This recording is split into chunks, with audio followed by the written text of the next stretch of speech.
एक क्षण अगर हमें देवादिदेव महादेव की अविरल भक्ति प्राप्त हो जाए, एक क्षण भी अगर हम भगवान शंकर की भक्ति में जुड़े हैं, तो ये निश्चित है कि हमारा बार बार जन्म नहीं होगा, हम देवादिदेव महादेव के चरणों में जाकर विलीन हो जाएंगे, ये निश्चित है।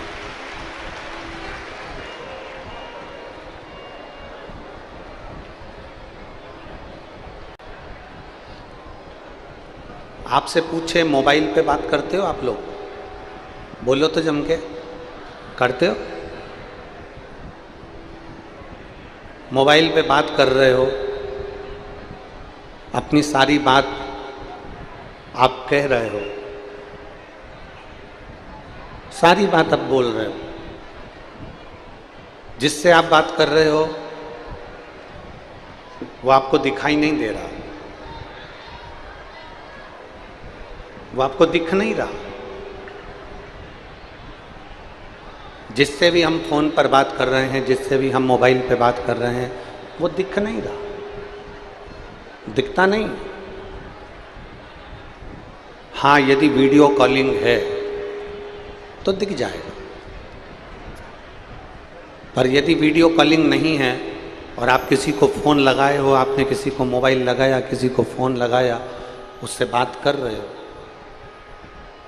तो वो दिखेगा नहीं।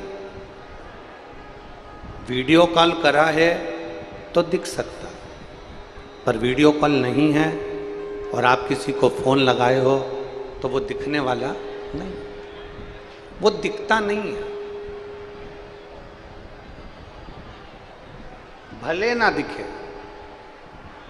पर वो नहीं भी दिखता है ना, तो भी हम अपने हृदय की सारी बातें उसको फ़ोन पर बोल देते हैं, अपने दिल की सारी बातें हम उसको मोबाइल पर बोल देते हैं। बोलो सही है कि गलत है? जम के बोलो जरा, सही है ना? जिससे हम मोबाइल पर बात कर रहे हैं वो हमको दिख नहीं रहा, पर हम अपने मन की पूरी बात उसको बोल रहे हैं, अपने मन की सारी बात हम उसको कह रहे हैं, वो दिख नहीं रहा। और फोन पर जो बात कर रहा है तुमसे, तुम अपनी बात कहे जा रहे हो, आखिरी में वो थोड़ा ना थोड़ा आपकी बात का उत्तर हूँ, हाँ, ठीक है, बाद में, अभी, ऐसा उत्तर वो दे ही देता। जिससे तुम बात कर रहे हो, गला पकड़ रहा है, खींच के बोलना पड़ रहा है, जिससे तुम बात कर रहे हो वो दिखाई नहीं देगा, वो दिख नहीं रहा है, और आप अपनी पूरी बातें उसको कह रहे हो, अपनी मन की बात सब कुछ आप उससे कह रहे हो, सब कुछ। दिखा नहीं है वो, पर कहा सब कुछ है। उसी तरह जिससे बात कर रहे हो वो दिखता नहीं है, सुनता रहता है और फिर तुम्हारा जवाब थोड़ा ना थोड़ा वो देता जरूर है। उसी तरह शंकर के मंदिर में जाकर जब एक लोटा जल चढ़ाकर हम अपने मन की बात कहते हैं, तो मेरा महादेव दिखता भले नहीं है, पर तुम्हारी बात सुनकर तुम्हारा जवाब जरूर देता। दिखेगा नहीं, वो दिखता नहीं है, पर जवाब जरूर देता है।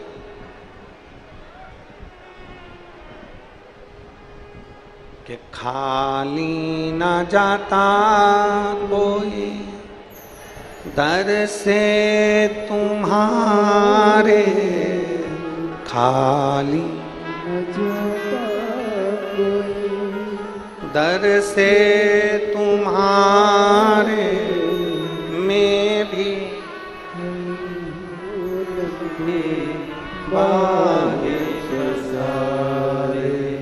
अपने हृदय लगा लो, गिरा जा रहा हो, उठा लो उठा लो, भोले अपने दर से अब तो न टालो, गिरी जा रही हो उठा लो उठा लो। दिखेगा नहीं वो, पर आपका जवाब देगा जरूर, बोलेगा जरूर, निश्चित है, कहेगा जरूर।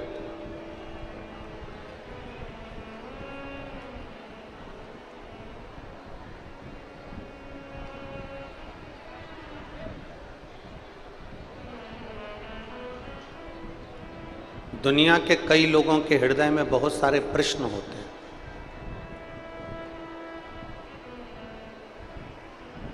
कोई कहता है कि ईश्वर है,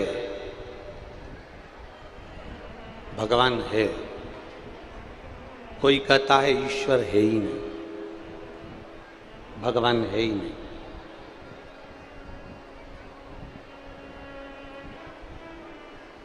कोई कहेगा कि मंदिर तक जाओ, देवालय शिवालय तक जाओ और भगवान शंकर को एक लोटा जल चढ़ाओ, भगवान की सेवा करो, आराधना करो, पूजन करो, अर्चना करो, सेवा में लगो।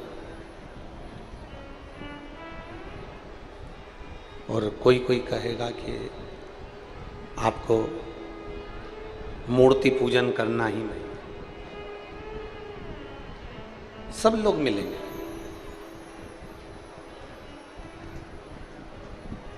कोई कहेगा इस मंदिर में जाओ, कोई कहेगा उस मंदिर में जाओ, कोई कहेगा देवी जी को भजो, कोई कहेगा राम जी को भजो, कोई कहेगा कृष्ण को भजो, कोई कहेगा शंकर जी को भजो, कोई कहेगा नारायण को भजो, कोई कहेगा शनि महाराज को भजो, कोई कहेगा गुरु महाराज को भजो, कोई कहेगा नाग देवता को भजो, कोई कहेगा इसको भजो। हम तो केवल इतना कहते हैं, तुम्हारी जिससे अच्छी पटे,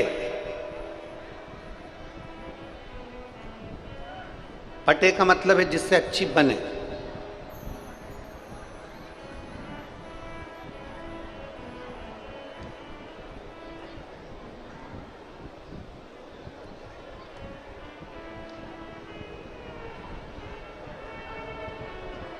जिससे तुम्हारी अच्छी बन जाए, जिस देवता से तुम्हारी अच्छी लगन जुड़ जाए, जिस देवता से तुम्हारा मन जुड़ जाए, जिस देवता से तुम्हारा चित्त जुड़ जाए, जिस देवता से तुम्हारे मन की बात हो जाए। हम तो उतना कहते हैं कि जिस देवता से तुम्हारे हृदय का भाव जुड़ा हुआ है, उस देवता को भजना प्रारंभ कर दो, वो तुम्हारी नैया पकड़कर पार कर ही दे, निश्चित है। राम से तुम जुड़े हो तो राम को भज लो, कृष्ण से तुम जुड़े हो तो कृष्ण को भज लो, शिव से तुम जुड़े हो तो शिव को भज लो, देवी से अगर जुड़े हो तो देवी जी को भज लो। तुम्हारा जो मन पड़े, तुम्हारा जो चित्त करे, तुम्हें जो लगे कि ये मेरी नैया पार कर सकते हैं, उनको भज लो। पर जिसको भी भजना,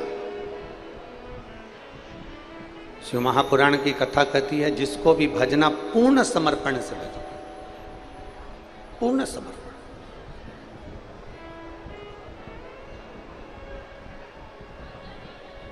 दो तरह के व्यक्ति होते हैं, बहुत ध्यान लगाकर सुनिएगा कथा को।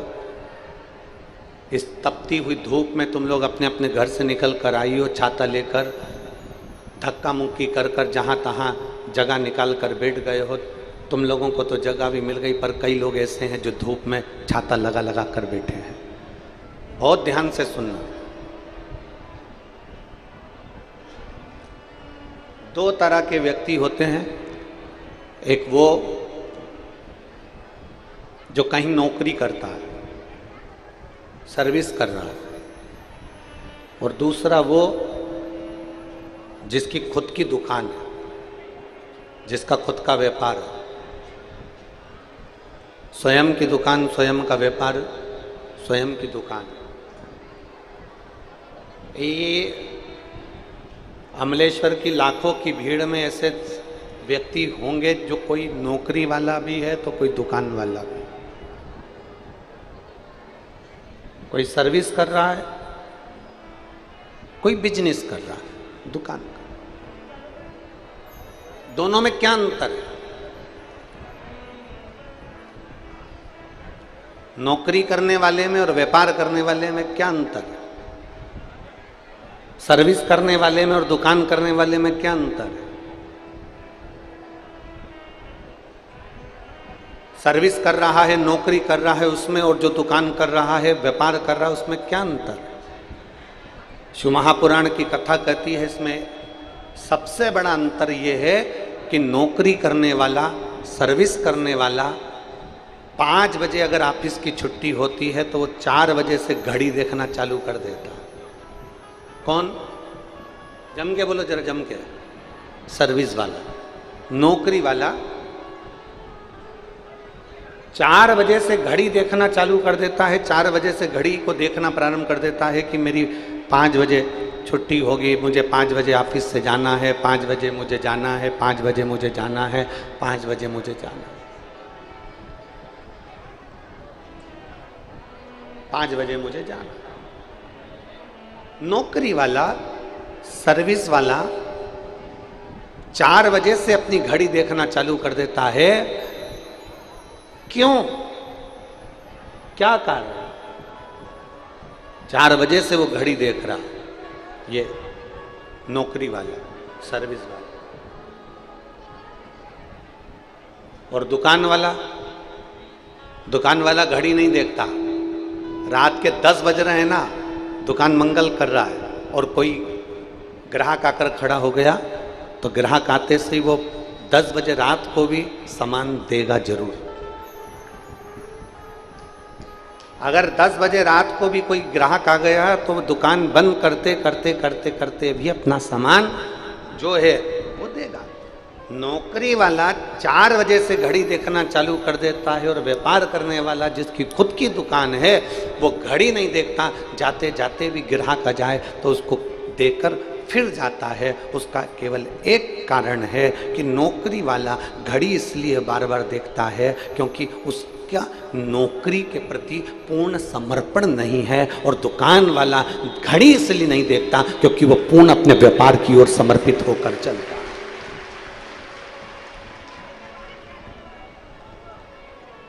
अपना पूर्ण समर्पण उसका व्यापार में है।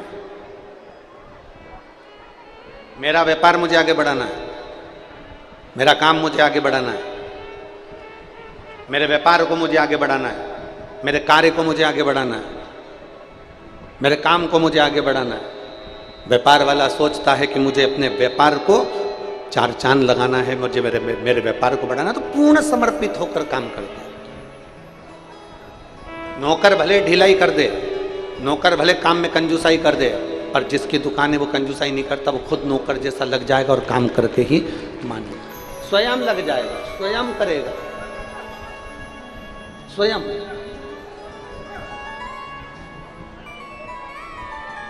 बस शिव महापुराण की कथा यही कर रही है। सर्विस जैसा समर्पण नहीं चाहिए कि 4 बजे से तुम घड़ी देखना चालू कर दो कि अब मुझे जाना है, अब मुझे जाना है, अब मुझे जाना है।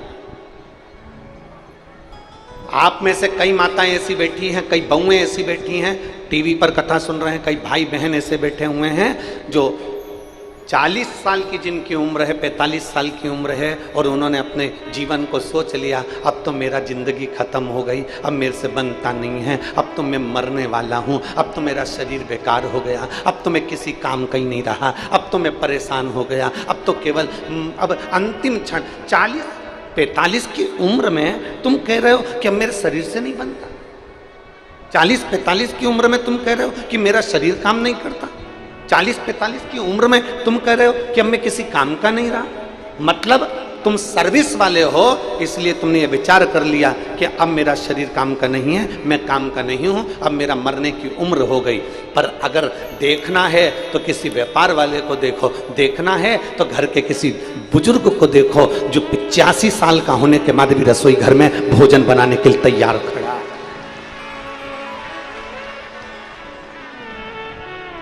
उसको देखो, उससे थोड़ा ज्ञान लो, उससे थोड़ा सीखो। 80 वर्ष की बूढ़ी माँ 75 वर्ष की पिता, 70 वर्ष की माँ, 65, 70, 75, 80 वर्ष के किसी बुजुर्ग को देखना तो भी उनके शरीर में फुर्ती है। और एक नवयुवक बच्चे, आज के ज़माने के नवयुवक लोग सोचते हैं कि यह जीवन किस काम का, तो छोड़ दे तो अच्छा, अब तो जीवन समाप्त कर दे तो अच्छा, अब जीवन बेकार हो गया, अब तो जाना है, छोड़ना है, छोड़ना।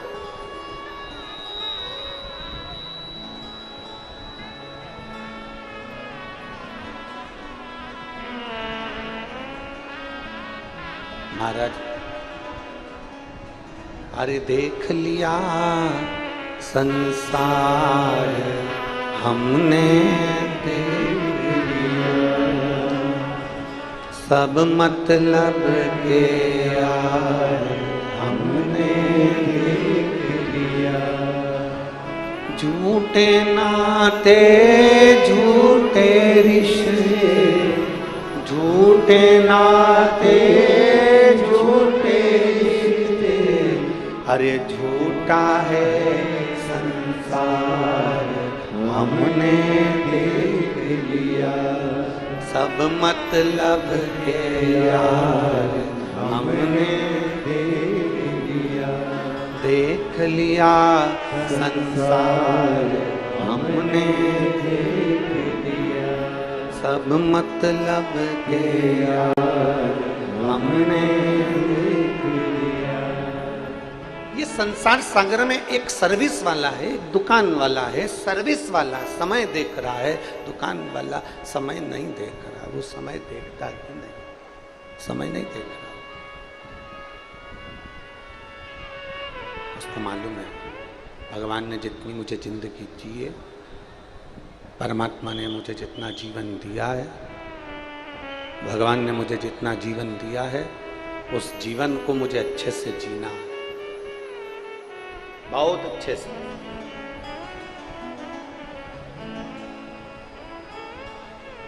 किसी को धोखा देकर नहीं, किसी को कष्ट देकर नहीं, किसी को परेशान कर कर नहीं,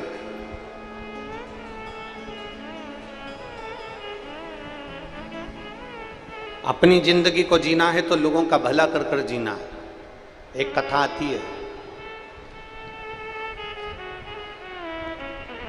चंद्रवंश में एक नंद नाम के राजा हुए।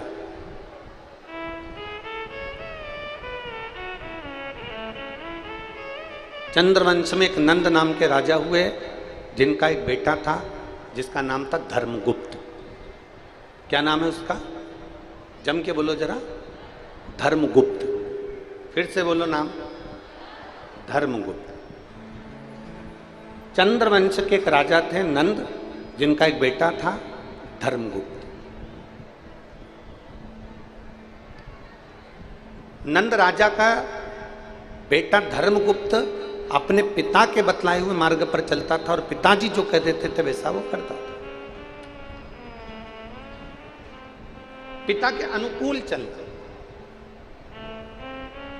अच्छा, भगवान बनाता भी है ना तो बड़ा सोच समझ के बनाता है।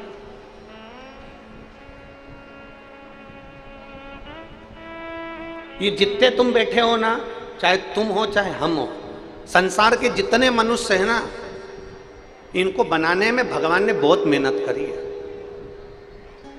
बहुत मेहनत।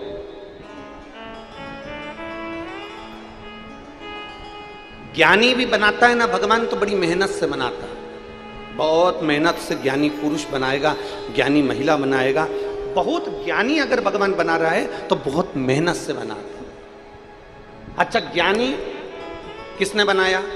जम के बोलो, जम के बोलो, किसने बनाया? भगवान ने। ज्ञानी किसने बनाया? जम के बोलो जरा, भगवान। और बहुत मेहनत से बनाया। तो ज्ञानी को बनाने के लिए जितनी मेहनत लगती है ना, उतनी ही मेहनत भगवान को मूर्ख बनाने में भी लगती है। ज्ञानी उसी ने बनाया है तो मूर्ख भी, जम के बोलो जरा, उसी ने बनाया। अब किसी ज्ञानी व्यक्ति को तुम मूर्ख बना सकते हो क्या? बोलो बोलो, जम के बोलो जरा। नहीं। तो मूर्ख व्यक्ति को तुम ज्ञानी बना सकते हो क्या?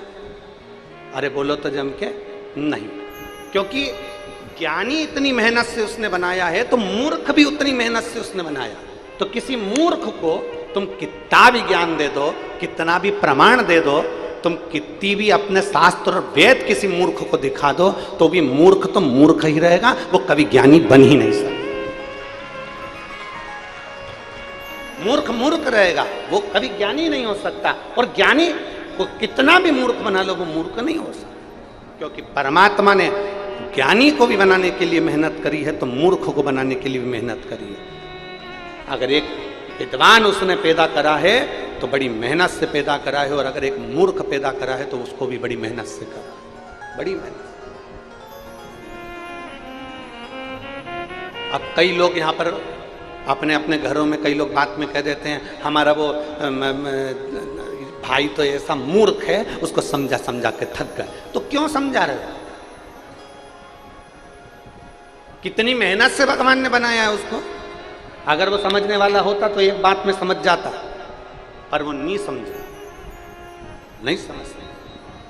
तो अब शिव कथा कर रही है, सामने वाला व्यक्ति अगर नहीं समझ रहा, सामने वाले व्यक्ति को समझाने का प्रयास किया गया, वो नहीं समझा, तो शिव महापुराण की कथा कहती है, फिर हमारा जो गायत्री परिवार है वो कहता है हम सुधरेंगे युग सुधरेगा। हमारा जो गायत्री परिवार है वो कहता है कि हम सुधरेंगे युग सुधरेगा। अगर किसी को हम बदल रहे हैं और वो बदलना नहीं चाहता, किसी को हम सुधार रहे हैं वो सुधरना नहीं चाहता, वो मूर्ख की मूर्ख रहना चाहता है, तो शिव पुराण की कथा कहती है फिर उसको मत सुधारो, उसको मत बदलो। फिर शिव पुराण की कथा कहती है अपने आप को बदल लो, तो संसार पूरा बदला नजर आने लगेगा। अपने आप को हम सुधरेंगे, जम के बोलो जरा, हम सुधरेंगे, हम बदलेंगे, युग बदलेंगे। अब हमें बदलना, और बदला कि नहीं बदला युग? कलयुग चल रहा था, लोगों ने मंदिर छोड़ दिए थे, शंकर जी के मंदिर में ताले पड़े रहते थे, शंकर जी के मंदिर में कोई पानी डालने नहीं जाता था, कोई जल चढ़ाने नहीं जाता था, कुत्ते बैठे रहते थे, जाले हो जाते थे, शंकर जी के मंदिर में जानवर थे। पर शंकर के मंदिर में सावन के महीने में लोग जाते थे और शिवरात्रि पर जाते थे। कावड़ लेने के लिए कुछ लोग जाते थे, कावड़ भरने के लिए कुछ लोग जाते थे। सावन के महत्व को कौन जानता था? हर महीने शिवरात्रि आती है, ये कोई नहीं जानता था। घर से जल ले जाने का क्या महत्व है, इसको कोई नहीं जानता था। शंकर जी की बेटियां कितनी हैं, इसको कोई नहीं जानता था। श्री शिवाय नमस्तुभ्यम मंत्र कैसा है, इसको कोई नहीं जानता था। पर धीरे धीरे धीरे धीरे कलयुग में ये शिव युग आकर समाहित हो गया, और ये जनमानस में शंकर की भक्ति। और कलयुग में शिव युग आया है, मेरे बाबा ये तेरा रचाया। ये जो भजन की लाइन है, हमारे झांसी वाले चतुर्वेदी जी हैं, शिष्य हैं, उनकी धर्म पत्नी ये भजन बनाई थी। अब तो लोगों ने इसको अपनी अपनी एल्बम में गा दिया, पर इस भजन का निर्माण झांसी वाले चतुर्वेदी जी की धर्म पत्नी ने किया था। कि कल युग में शिव युग आया है, महादेव ये तेरा रचाया। कल युग में शिव युग आया और मेरे शंभु ये तेरा रचा।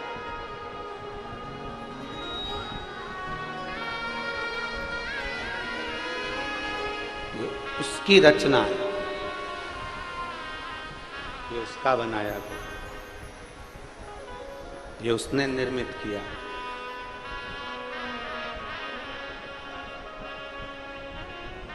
एक बात आप लोगों से पूछें, छत्तीसगढ़ वालों जरा जवाब देना, और आस्था चैनल के सामने बैठकर जो कथा सुन रहे हैं वो भी जवाब देना। जब आप शंकर जी के मंदिर में जल चढ़ाने के लिए जाते होगे,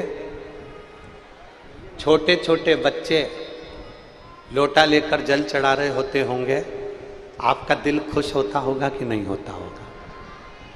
जम के बोलो जरा, होता होगा ना कि इतने छोटे छोटे बच्चे शंकर जी के मंदिर में जा रहे हैं, इतने छोटे छोटे बच्चे शिव मंदिर में जाकर जल चढ़ा रहे हैं, इतने छोटे छोटे बच्चे भगवान की आराधना कर रहे हैं। तो ये कलयुग है कि शिव युग है? प्रसन्नता होती है।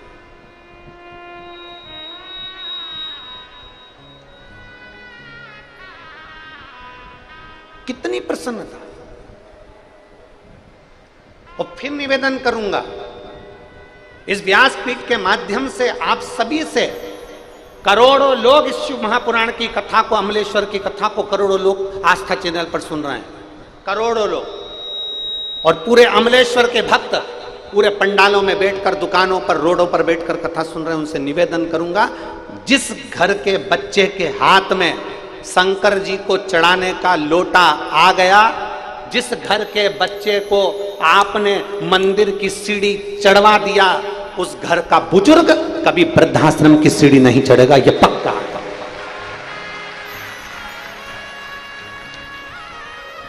वृद्धाश्रम की सीढ़ी घर के बुजुर्ग जब चढ़ते हैं, जब बच्चे मंदिर तक जाना नहीं सीखते। जो मंदिर जाना चालू कर दिया, उसके मन में भगवान के प्रति भाव जागृत होगा।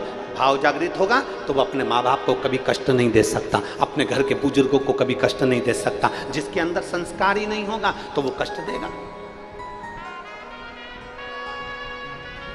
इसलिए निवेदन है कि गांव में फसल बिगड़ रही है और शहरों में नस्ल बिगड़ रही है। उस नस्ल जो बिगड़ रही है उसको सुधारना।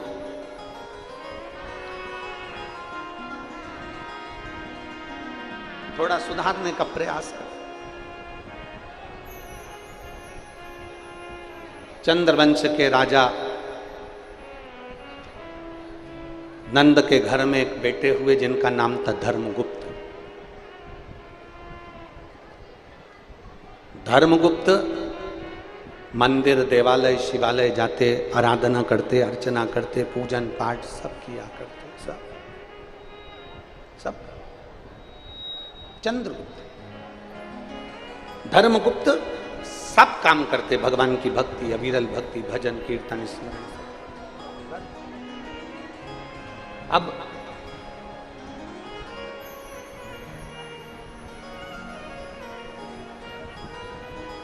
एक दिन धर्मगुप्त अपने किसी मित्र के साथ में मंदिर की आराधना छोड़कर, मंदिर की पूजन छोड़कर, शंकर जी के मंदिर में जल चढ़ाने की जगह धर्मगुप्त अपने मित्र के साथ में भ्रमण करने चले गए और घूमने के लिए गए। और घूमने जाने पर उसी मित्र के घर पर, उसी मित्र के घर पर एक रात्रि विश्राम कर लिया। और मित्र के घर पर जब एक रात्रि विश्राम करा और एक रात्रि विश्राम कर कर जब उसके घर का भोजन करा, भोजन कर कर धर्मगुप्त वापिस आ। और जैसा खाया अन्न, जम के बोलो जरा, वैसा हो गया मन। जैसा खाया अन्न, जम के जरा, वैसा हो गया मन। और जैसा पिया पानी, वैसी हो गई वाणी।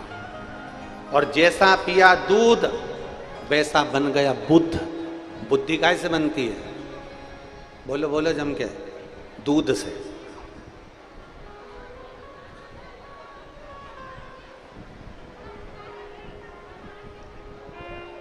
पहले लोग काय का दूध पीते थे?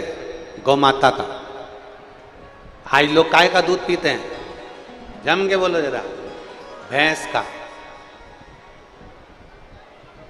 भैंस का दूध पी रहे हैं ना, इसलिए सास बहू के आगे कितनी भी बीन बजा ले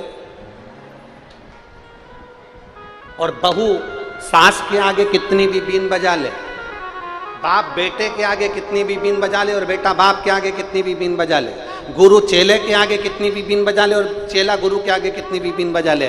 भैंस का दूध पिया है तो कितना भी हारन दे लो, भैंस टस से मस नहीं होती। उसी तरह आज का व्यक्ति टस से मस नहीं होता।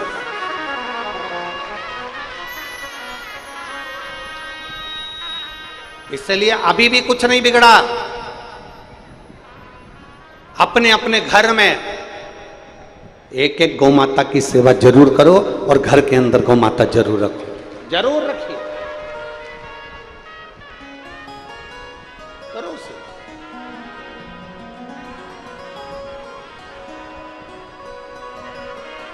अरे गौ माता की सेवा करो रे, सेवा करो तो मेवा मिले। गौ माता की सेवा करो रे, सेवा करो तो मेवा और मात पिता की सेवा करो रे, सेवा करो तो मेवा के लिए तो कोई माता पिता की सेवा नहीं करता। आज के जमाने में लोग सेवा करो तो चाबी मिले, कौन करे आज के जमाने में। फिर वही वाली लाइन आ गई, देख लिया संसार हमने देख लिया, सब मतलब के यार हमने देख लिया। महाराज कौन कर रहा है? शिव मंदिर छोड़ा धर्मगुप्त ने, अपने दोस्त के घर चले गया, मित्र के घर। एक रात्रि विश्राम करा, भोजन किया, भोजन कर कर वापिस आया। अन्न का बड़ा असर है, अन्न का बहुत असर, बहुत सावधानी रखिए भोजन करने में, बहुत सावधानी।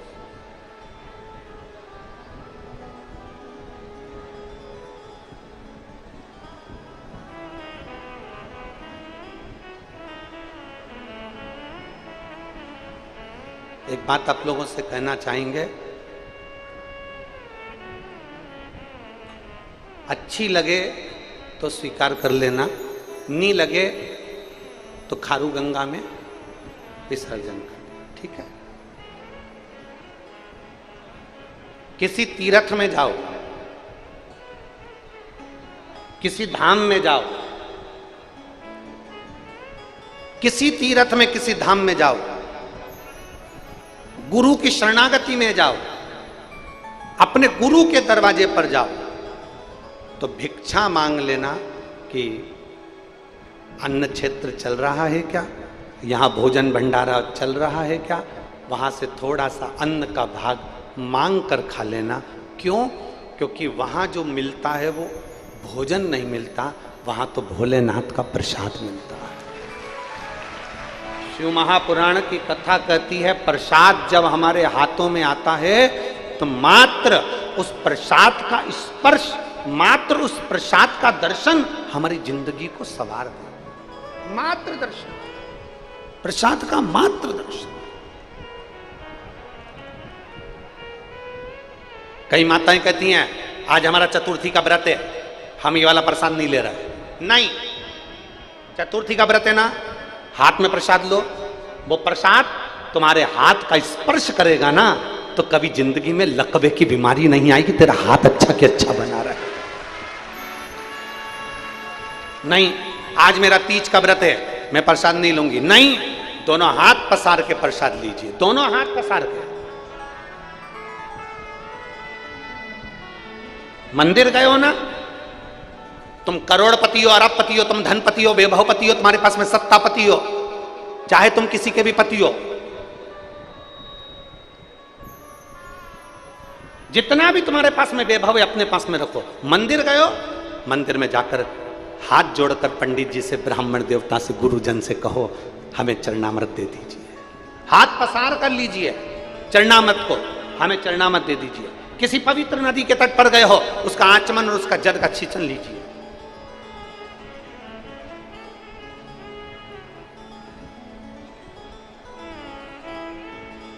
वो कितना फल देगा। एक पत्र है, देखिए,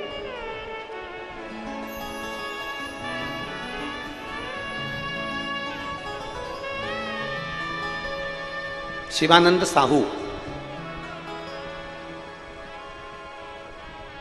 लोकेश्वरी साहू, ग्राम अरसनाशर पाटन। क्या लिखा है? अरसनारा, सही है? अरसनारा पाटन, जिला दुर्ग, छत्तीसगढ़। कहीं बैठे हो तो हाथ हिला सकते हैं। अगर कहीं बैठे हो तो अपना दोनों हाथ हिला सकते हैं। शिवानंद साहू, लोकेश्वरी साहू। पत्र को आप लोग एलईडी पर पढ़ सकते हैं। आपके सामने जो एलईडियाँ हैं, टीवी हैं, उस पर भी आप पत्र पढ़ सकते हो। शिवानंद साहू, लोकेश्वरी साहू, अरसनारा पाटन, जिला दुर्ग, छत्तीसगढ़। मेरा मोबाइल नंबर ये है। गुरुजी, एक लोटे जल का मैं क्या वर्णन करूं। मेरे पति के मुख में गांठ हो गई थी और हमें पता चला तो हमने रायपुर के एम्स हॉस्पिटल में टेस्ट करवाया तो पता चला 4 दिसंबर को उनका टेस्ट पॉजिटिव आया और उसमें कैंसर मुख का बताया और मुख का कैंसर था।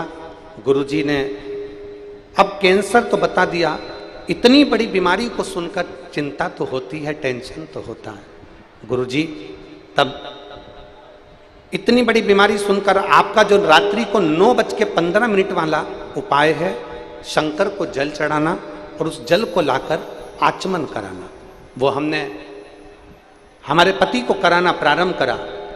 और फिर वापिस दूसरी बार जब टेस्ट करवाने के लिए हम फिर वापिस एम्स हॉस्पिटल गए तो बाबा का हम क्या गुणगान करें।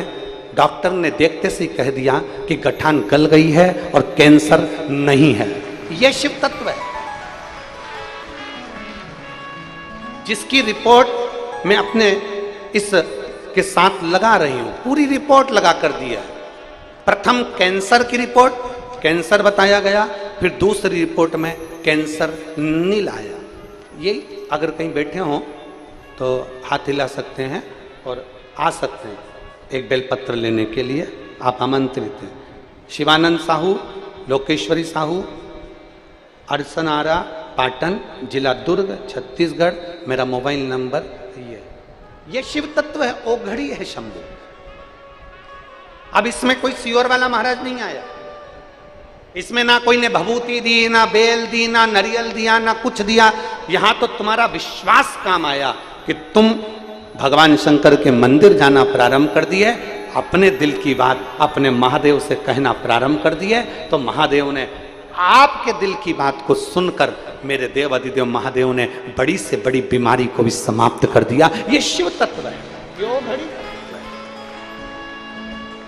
और हमने पहले भी कहा है, हमारे YouTube चैनल पर एक 9:15 पर करने वाला उपाय उसमें डला हुआ है, जिसको हमने 6 साल या 4 साल पहले वाचन किया है।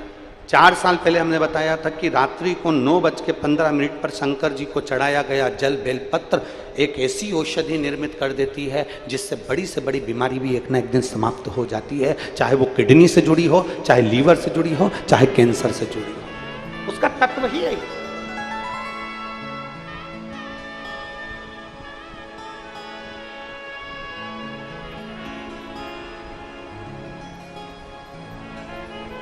एक जीवन की सार्थकता सिद्ध होती है उसमें, एक आनंदता सिद्ध होती है उसमें। और शंभो शरणे मांगू घड़ी रे दुख काटो दया करी न दर्शन शंभो शरण मांगो घड़ी रे दुख काटो दया करी दर्शन आपो। शिव तत्व की प्रबलता आपके विश्वास में।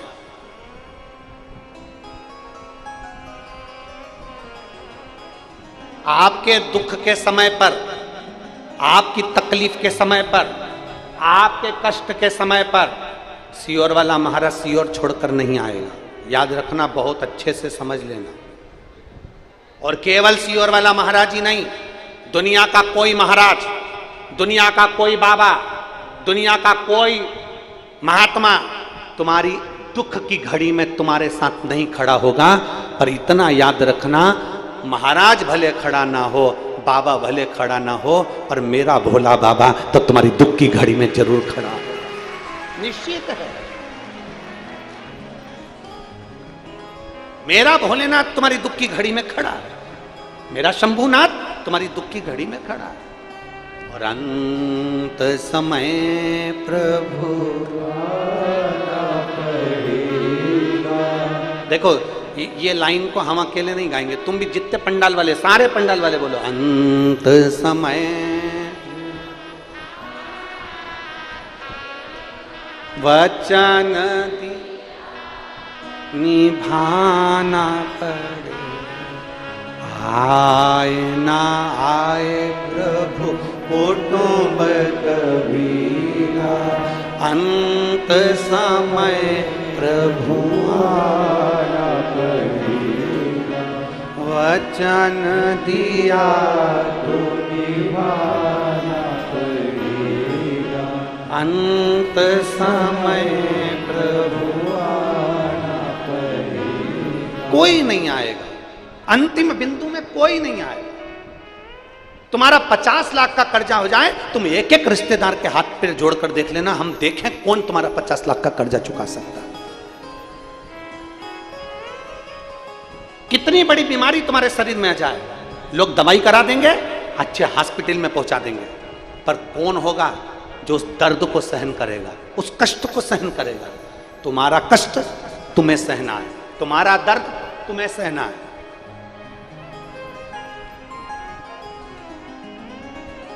कोई दूसरा नहीं सहेगा।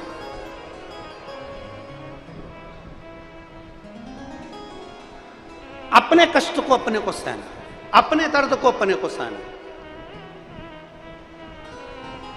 हॉस्पिटल में पलंग पर अकेले पड़े होगे, सब आएंगे, देखेंगे, मिलेंगे, एप्पल भी लाएंगे, नारियल पानी भी लाएंगे, सब रखेंगे, पर सब पड़ा हुआ है, सब रखा हुआ है, पर कोई दर्द को बांटने वाला नहीं होगा। तुम्हारे शरीर के रोग को, तुम्हारे कष्ट को कोई बांटने वाला नहीं होगा। तुम्हारे दर्द को, तुम्हारे दुख को, तुम्हारे कर्जे को, तुम्हारी तकलीफ को कोई नहीं बांटेगा।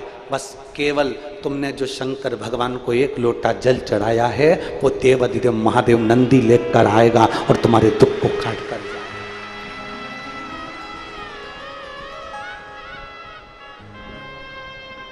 एक पत्र है, देखिए,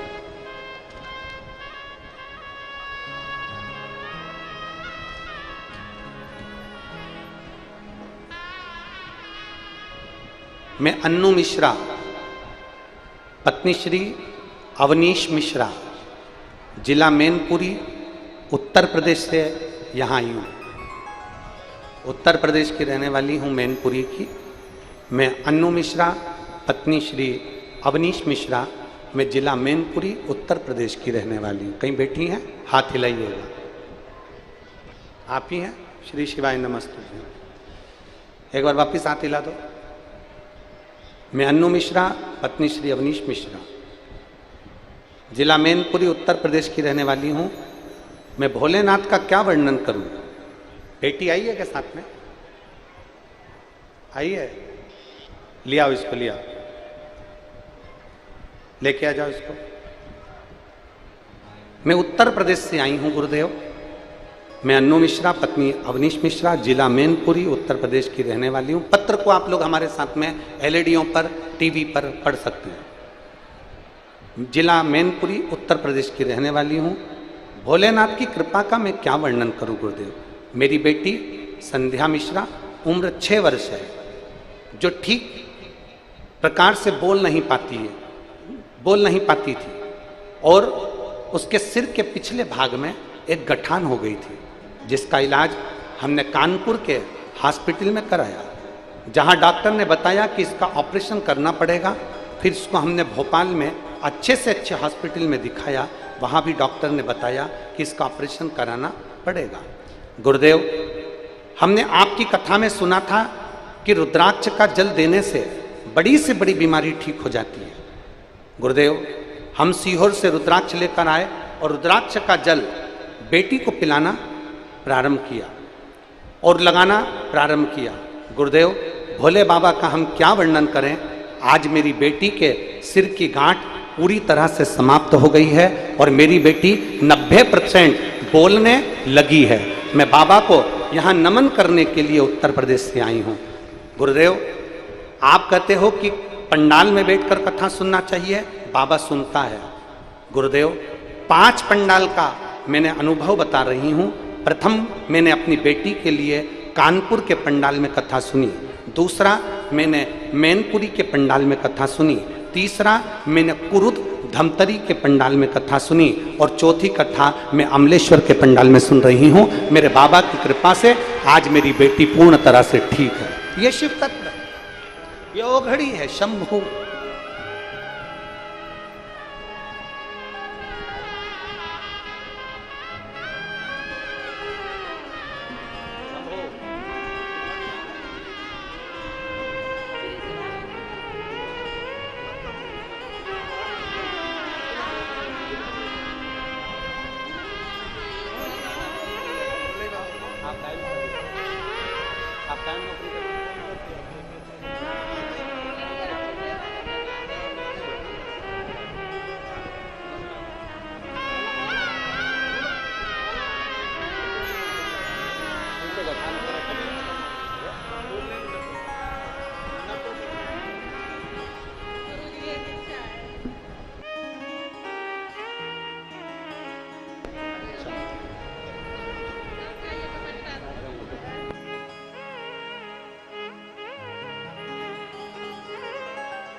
इस बेटी के, उसके पापा सीआरपीएफ में सर्विस भी करते हैं। बेटी के सिर में बड़ी गठान थी और बोल नहीं पाती थी। उसके पापा मम्मी का कहना है 90% बेटी बोलने लगी और गठान पूरी गल चुकी है। ये शिव तत्व है, शंभु है वो। और खाली ना जाता कोई, मेरी जीजियों, मेरे जीजाओं, मेरी बेटियों, मेरे बेटाओं, मेरी माताओं, मेरे भाई, आप इतनी धूप में अगर बैठकर कथा सुन रहे हो, आस्था चैनल पर कथा सुन रहे हो, मोबाइल पर कथा सुन रहे हो, तुम्हारी कथा खाली नहीं जाएगी। मेरा बाबा तुम्हें भरकर जरूर भेजेगा। उससे दिल से कहो, अरे खाली ना जाता कोई दर से तुम्हारे, खाली ना जाता कोई दर से तुम्हारे, मैं भी खड़ी हूँ पाए पसारे, अपने हृदय लगा लो, लगा लो, गिरा जा रहा हूँ, उठा लो, भोले अपने दर से अब तो न टालो, गिरी जा रही हूँ, उठा लो। कोई साथ नहीं दे, ना हम आएंगे ना दुनिया का कोई व्यक्ति आए। अंत समय में जब तुम्हारी तकलीफ की घड़ी हो, जब तुम्हारी कोई ऐसा समय तुम्हारे पास में आ गया कि मैं बहुत कष्ट में हूं, उस समय उसको याद करना, उस परमात्मा को याद करना, मेरे ओघड़दानी, मेरे शंभू को याद करना। देरी नहीं करेगा। ब्रह्मा जी ब्रह्मलोक में रहते हैं, भगवान विष्णु वैकुंठ लोक में रहते हैं और मेरा देव अधिदेव महादेव पृथ्वी पर रहता है। जो पास में रहता है वो सबसे पहले तोड़ कर आएगा और तुम्हारा दुख हर कर। नजदीक में आए शिव, नजदीक समझो, उसको पुकारो, उसको बुला लो। महाराज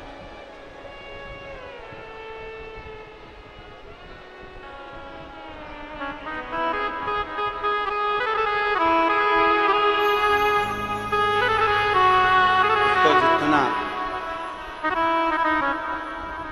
आप दिल से पुकारोगे वो उतना दिल से आपके सम्मुख में खड़ा। उसको जितना दिल से पुकारोगे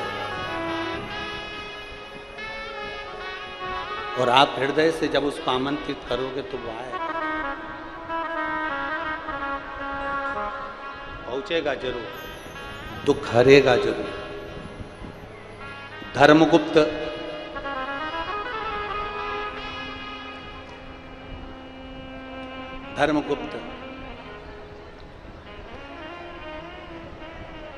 मित्र के घर गया और मित्र के घर में भोजन कर कर आ गया एक रात्रि विश्राम करा और भोजन कर कर आ गया। धर्म, अन्न बहुत असर करता है, बहुत असर।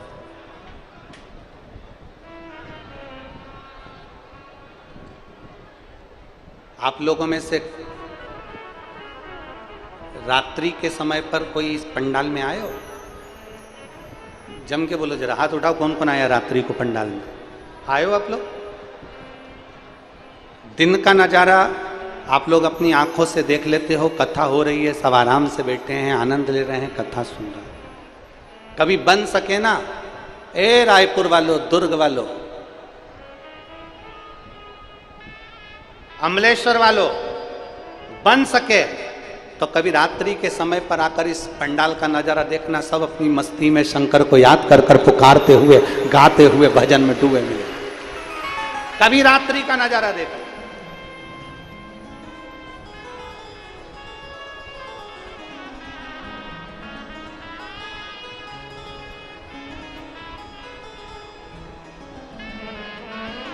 कभी मौका मिल जाए तो रात्रि का नजारा आकर देखिए, एक बार पंडाल में पहुंच कर देखो।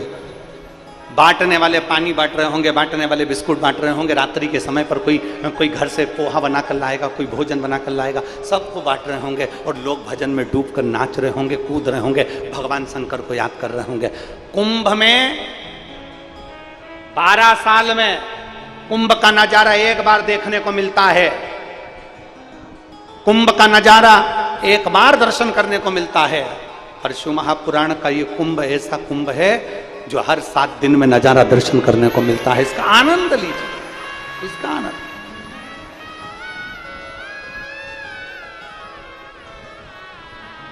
धर्मगुप्त ने अपने मित्र के घर का भोजन कर लिया, एक रात्रि विश्राम करा और भोजन ग्रहण करा। एक रात्रि विश्राम और भोजन करा।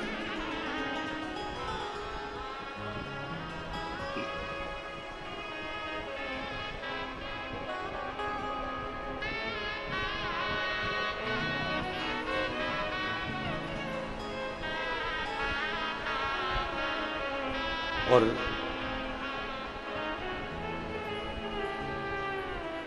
एक रात्रि का जब भोजन ग्रहण किया, भोजन पाया,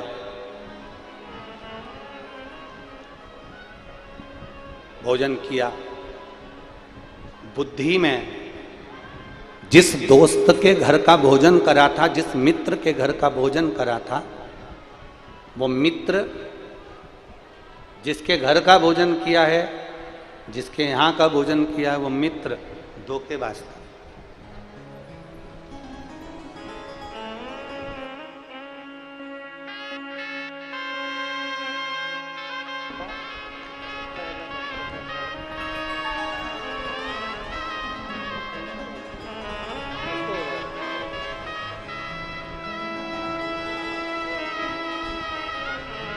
ये शिवानंद साहू जी हैं, लोकेश्वरी साहू, अरसनारा, पाटन जिला दुर्ग से, जिनके मुख में डॉक्टर ने एम्स में कैंसर बता दिया था और फिर रात्रि के 9:15 वाला जो प्रयोग किया और आज बाबा की कृपा से कैंसर नील आया है। एम्स की रिपोर्ट उनके हाथ में दी गई है। एक बार ये आपकी ताली नहीं है, ये महादेव से इनको आशीर्वाद दिलाया गया है। एक बार जोरदार ताली बजाएं।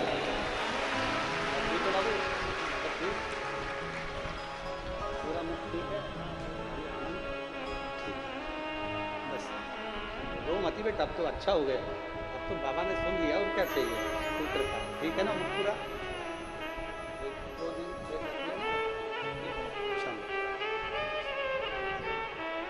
अरे लुटा दिया भंडार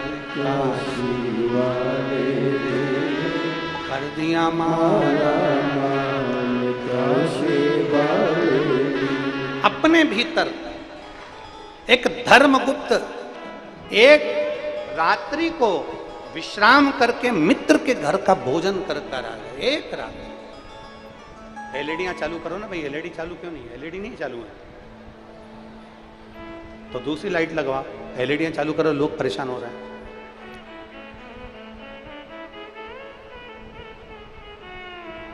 लाइट नहीं है, आप लोग आराम से बैठ जाओ, कथा आपके कानों तक पहुंच रही है, आप लोग कथा श्रवण करिए, उसका आनंद लीजिए आप।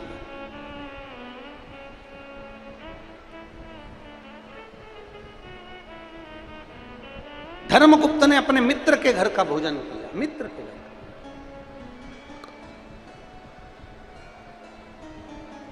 अब जिस मित्र के घर का धर्मगुप्त भोजन करे थे वो मित्र धोखेबाज था, दिखावा करता था राजा के लड़के के साथ में, धर्मगुप्त के साथ में दिखावा करता था कि मैं इसका हितैषी हूं, मैं इसका सहयोगी हूं, मैं इसका ध्यान रखने वाला हूं, मैं इसका हितैषी हूं, मैं इसका सहयोगी हूं, मैं इसका ध्यान रखने वाला हूं। ये दिखावा करता था, और मेरी जीजियों, मेरे जीजाओं, मेरी बेटियों बेटाओं, मेरी माताओं भाई, ध्यान रखना, तुम एक बात का अपने भीतर एक स्मरण रखिएगा, अपने भीतर एक भाव रखिएगा कि दुनिया में अच्छा मित्र, दुनिया में अच्छा मित्र बड़ी मुश्किल से प्राप्त हो, बड़ी मुश्किल, बहुत मुश्किल से मिलता है अच्छा मित्र, बड़ा मुश्किल से मिलता।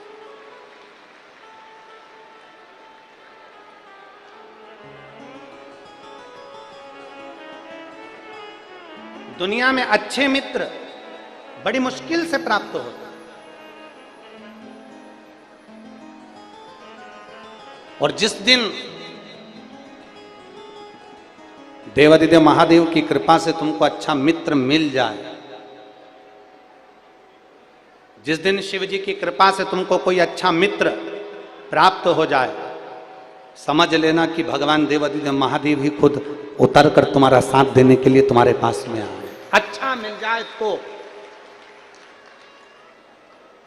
और मित्र ऐसा नहीं चाहिए जो तुम्हारा मंदिर छुड़वा दे, मित्र ऐसा नहीं चाहिए जो तुम्हारा भजन छुड़वा दे, मित्र ऐसा नहीं चाहिए जो तुम्हारी भक्ति को छुड़वा दे, मित्र ऐसा नहीं चाहिए जो तुम्हारी कथा कीर्तन सत्संग को छुड़वा दे। मित्र ऐसा होना चाहिए जो तुम्हारा हाथ पकड़कर शंकर के मंदिर तक लेकर जाए और अच्छी जगह पर तुम्हें भी। मित्र वो होना चाहिए। और शंभो शरण मांगू घड़ी रे घड़ी दुख का दया करीन दर्शन आपो। शंभो शरण मांगू घड़ी रे घड़ी दुख काटो दया करीन दर्शन आपो। धर्मगुप्त राजा का जो मित्र है वो श्रेष्ठ नहीं है, वो ठीक नहीं है।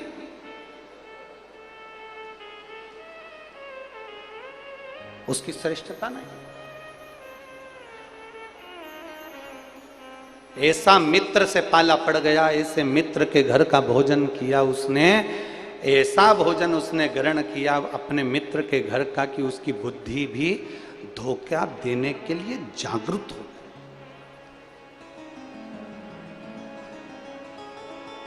धोखा देने के लिए जागृत हो गई। और हुआ क्या? धर्मगुप्त एक दिन वन में मृगा करने के लिए गया, और वन में आखेट खेलने के लिए जैसे ही गया, जाते जाते जाते जाते रात्रि हो गई और उसकी बुद्धि ध्यान नहीं दे पाई कि रात हो गई, और आधी रात को वो घने जंगल में फंस गया। घने जंगल में फंसा, एक आम के पेड़ के ऊपर चढ़कर बैठ गया। घने जंगल में फंसा,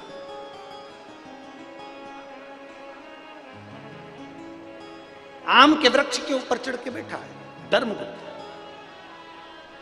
अब रात्रि का समय, भय लग रहा है, कोई सिंह ना खा ले, कोई शेर ना आ जाए, कोई चीता ना आ जाए, कोई सिंह मुझे भक्षण ना करे, भय लग रहा है उसको।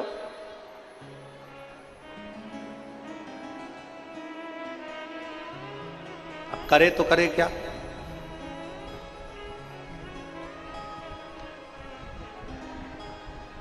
भय लग रहा है, बैठा है पेड़ के ऊपर। आधी रात को एक भालू के पीछे शेर दौड़ता दौड़ता आया, और भालू भागता भागता भागता भागता एक रीछ भागता भागता आया, आम के पेड़ के ऊपर चढ़ गया। जिस आम के पेड़ पर धर्मगुप्त चढ़ा हुआ था, उसी आम के पेड़ के ऊपर वो रीछ भी चढ़ गया, वो भालू भी चढ़ा।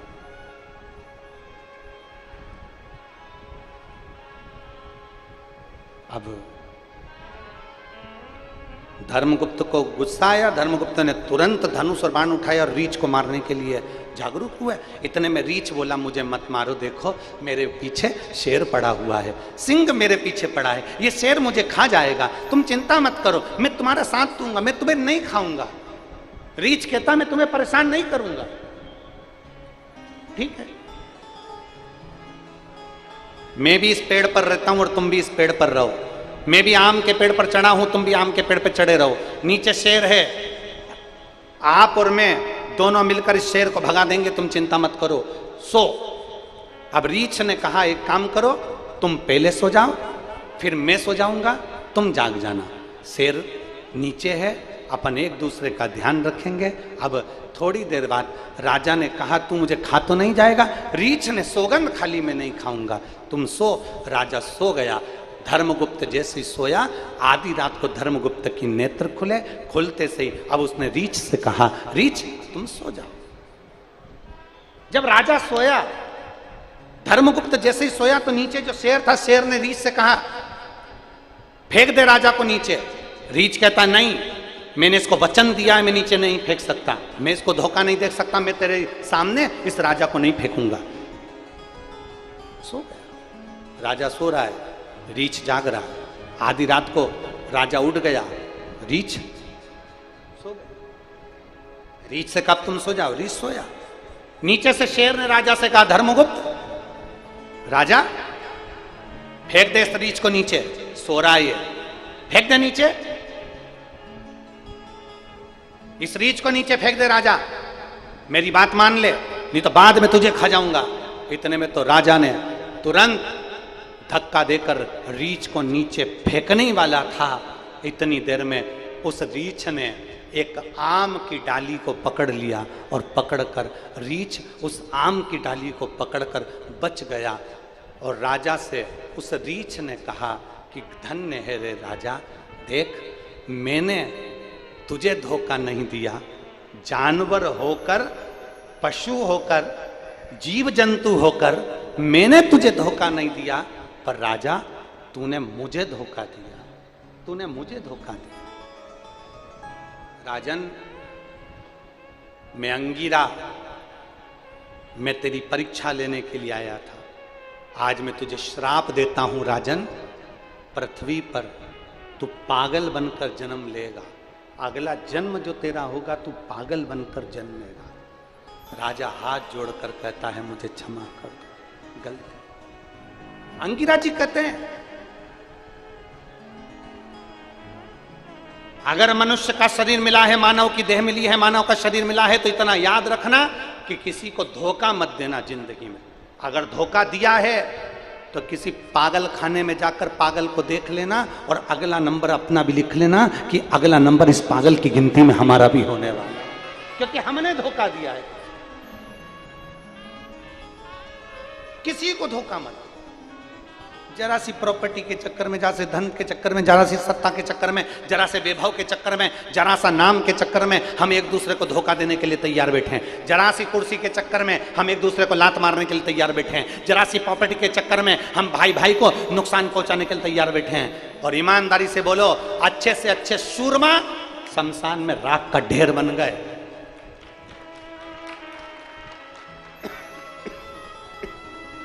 अच्छे से अच्छे सूरमा राख का ढेर बन गए। जब राजा रावण जैसा विद्वान, जिसके सारे ग्रह उसके हाथ में थे, रावण जैसा विद्वान जिसका धर्मराज और यमराज भी उसके हाथ में थे, उस लंकाधिपति राजा रावण को भी मरना पड़ा है। कंस जैसा राजा, उसको भी मरना पड़ा, जिसके पास में पूतना थी, तृणावर्त था, अगरसुर था, बकासुर था, उस कंस को भी मरना पड़ा है। हिरण्यकशिपु, जिसने वर मांगा था, ना नीचे मरू, ना ऊपर मरू, ना अंदर मरू, ना बाहर मरू, ना अस्त्र से, ना शस्त्र से, ना दिन में, ना रात में, ना 12 महीने में मरू, उस हिरण्यकशिपु को भी मरना पड़ा। जब इतने बड़े बड़े सूरमा चले गए तो अमलेश्वर वालों,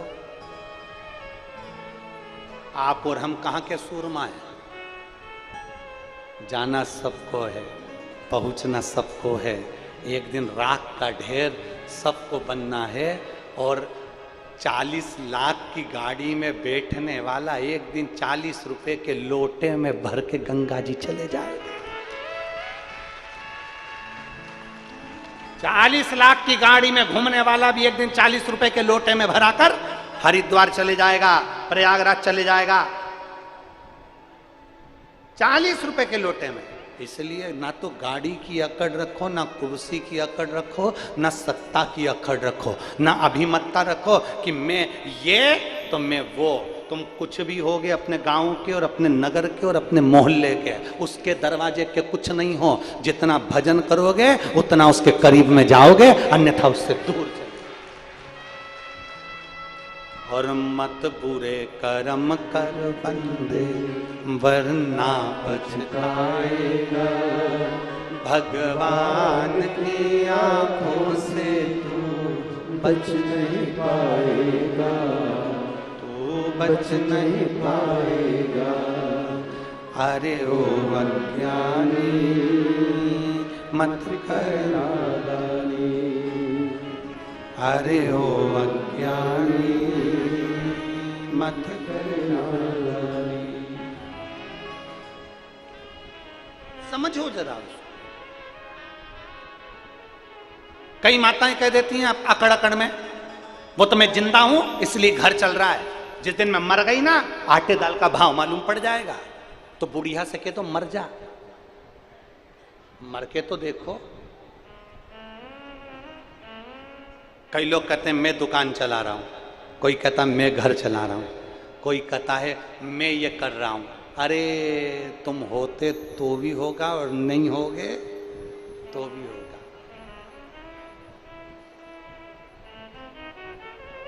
जिंदा हो तो लोग रोटी सब्जी खा रहे हैं, मर जाओगे तो 10 दिन के बाद में पूड़ी, चने की सब्जी, रायता, गुलाब जामुन, खोपरा पाक, सेव, नुक्ती खूब लपक के खाएंगे। और तेरा फोटो टंगा रहेगा, उस पर फूल की माला चढ़ी रहेगी और नीचे आलू में अगरबत्ती खुशी होगी। काय में अगरबत्ती? आलू में। कोई ध्यान नहीं देगा, कोई भी नहीं। कौन याद करेगा? अरे तेरा तेरा दिन, तेरा तेरा दिन याद करे, क्यों रे मन सुमीरन क्यों नहीं करे। कोई नहीं याद करेगा, केवल तेरा दिन याद करेंगे, इसके सिवा कोई 14वें दिन याद नहीं करे। छोड़ा गए। इसलिए निवेदन है, पृथ्वी पर यह मनुष्य का शरीर मिला है, मानव की देह मिली है, मानव का शरीर मिला है, तो कुछ अच्छा करते हुए चलना कि मरने के बाद भी लोग याद करें कि कोई था जिसने अमलेश्वर की इस पवित्र भूमि पर कोई अच्छा कार्य कर दिया। कोई कर्म बेकार कर कर मत जाओ, अच्छा करो जितना बन सकता। किसी को धोखा नहीं देना, और धोखा दे दो तो तुम्हारे मोहल्ले में जो पागल घूमते हो ना, उनको देख लेना, इसने भी किसी को धोखा दिया होगा, तो इस जन्म में पागल बनकर पैदा हुआ। अगला जन्म अगर तुमने किसी को धोखा दिया, भाई बंधु कुटुंब नाते रिश्ते किसी को भी तुमने धोखा दिया है, अगला जन्म तुम्हारा पागल का है। तुम तैयारी रख लो और मोहल्ले मोहल्ले घूमते फिरोगे, कॉलोनी कॉलोनी घूमते फिरोगे, ये निश्चित। थोड़ा बचो, थोड़ा।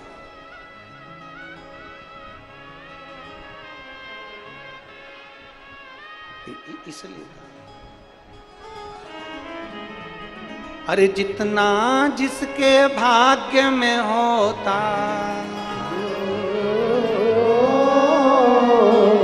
जितना जिसके भाग्य में होता, उतना ही वो पाता। मेरे बाबा के दरबार में सबका खाता है, शिव शहरी के दरबार में सबका खाता है। वो सबका खाता है, यहाँ पर सबका खाता है, सबका खाता है, यहाँ पर सबका खाता है। वो सबका खाता है, यहाँ पर सबका खाता है, सबका खाता है, यहाँ पर सबका खाता है। मेरे भोले के दरबार में सबका खाता है, शिव भोले के दरबार में सबका खाता है। मेरे बाबा के दरबार में सबका खाता है, मेरे बाबा के दरबार में सबका खाता है।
सबकी बिगड़ी वही बनाए हो,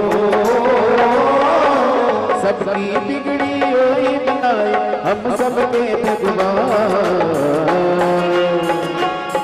मेरे भोले के दरबार में सबका खाता है, मेरे भोले के दरबार में सबका खाता है। शिव लहरी के दरबार में सबका खाता है, शिव लहरी के दरबार में सबका खाता है।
सबका खाता है, मेरे बाबा के दरबार में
समझ ले मानो तू है दो दिन का मेहमान, दो दिन का मेहमान, दो दिन का मेहमान। देख समझ ले मानो तू है दो दिन का मेहमान, दो दिन का मेहमान, दो दिन का मेहमान।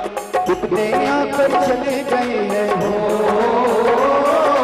कितने आकर चले गए कोई जाने को तैयार। फिर बोले तू दरबार में सबका दाता है, शिवजी के दरबार में सबका दाता है। वो सबका खाता है, यहाँ पर सबका खाता है, सबका खाता है, यहाँ पर सबका खाता है। वो सबका खाता है, यहाँ पर सबका खाता है, सबका खाता है, यहाँ पर सबका खाता है। मेरे बाबा के दरबार में सबका खाता है, मेरे बाबा के दरबार में सबका खाता है। शिव लहरी के दरबार में सबका खाता है, शिव लहरी के दरबार में सबका खाता है। भोले बाबा के दरबार में सबका खाता है, शिव बाबा के दरबार में सबका और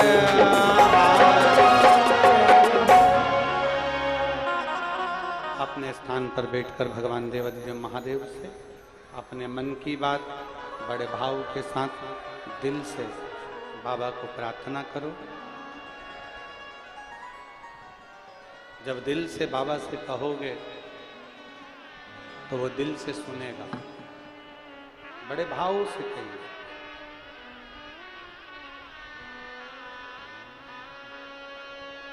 जहां जगह मिले वहां बैठ जाओ और बाबा को प्रार्थना करो। इस प्रार्थना को करने के लिए दूर दूर से लोग आते हैं कि पंडाल में बैठकर हम भी श्री शिवाय नमस्तुभ्यम का जाप करें और बाबा से अपने मन की बात करें। जहाँ जगह मिले वहाँ बैठकर दिल से भगवान शिव से अपने मन की बात भाव के साथ में कहिए।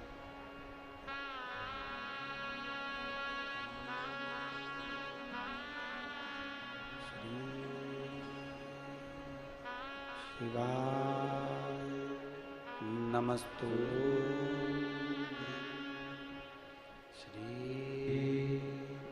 शिवाय नमस्तुभ्यं, श्री शिवाय नमस्तुभ्यं, श्री शिवाय नमस्तुभ्यं, श्री शिवाय नमस्तुभ्यं। भोला सब दुख काटो हमारा, ओ भोला सब दुख काटो हमारा। शिव शंकर जपो तेरी माला, भोले बाबा जपो तेरी माला। भोला सब दुख काटो हमारा, ओ भोला सब दुख काटो हमारा। वेश है मंगल मंगलकारी, वेश है मंगलकारी। शमशान वासी हमारा, शमशान वासी हमारा। ओ भोला सब दुख काटो हमारा, ओ भोला सब दुख काटो हमारा। भगवान शिव की कथा कहती है, देवाधिदेव महादेव का चरित्र कहता है, किसी को धोखा ना दिया, किसी को अपशब्द ना कहे जाए, किसी को ताना ना दिया जाए, किसी को आड़ा टेढ़ा ना कहा जाए। इसका स्मरण हमारे भीतर रहे कि हम किसी को अपशब्द ना बोलें, किसी को ताना ना दें, किसी को आड़ा टेढ़ा ना कहें, किसी को गाली ना दें और किसी के लिए अपशब्द का प्रयोग ना करें। शिव कथा कह रही है,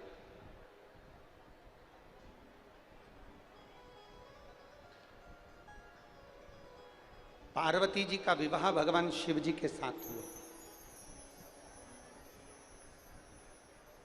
भगवान देवाधिदेव महादेव माता पार्वती जी को लेकर कैलाश धाम पर आ गए। भगवान शिव की जितनी धर्म पत्नियां पहले रही हैं, माता सती, उमा, कुष्मांडा,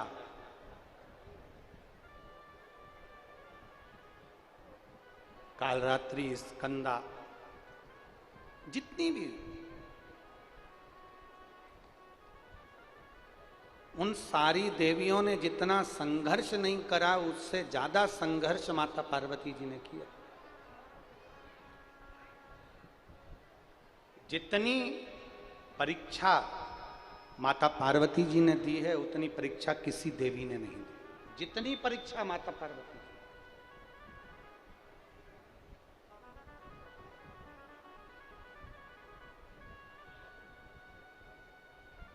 अच्छा, तीनों देवियों को देखिए आप, मैना, धन्या, कला। पितरों की तीन बेटियां थी, मैना, धन्या, कला। मैना जी के सुंदर पार्वती जी का जन्म हुआ। धन्या सुनैना बनी, जिनके यहाँ जानकी जी प्रकट हुई। कला कीर्ति हुई, जिनके घर में राधा जी प्रकट हुई। अब जरा विचार करिएगा, इन तीन देवियों की गोद में तीन देवियां खेली हैं, पार्वती जी, सीता जी और राधा जी। तीन देवी, और तीनों देवियों ने जितना संघर्ष किया है उतना संघर्ष किसी ने नहीं करा। तीनों देवियों ने, पार्वती मैया ने भी उतना संघर्ष किया, माता जानकी जी ने भी उतना संघर्ष किया और माता राधा रानी ने भी उतना संघर्ष किया। आप तीनों देवियों का क्रम देखो।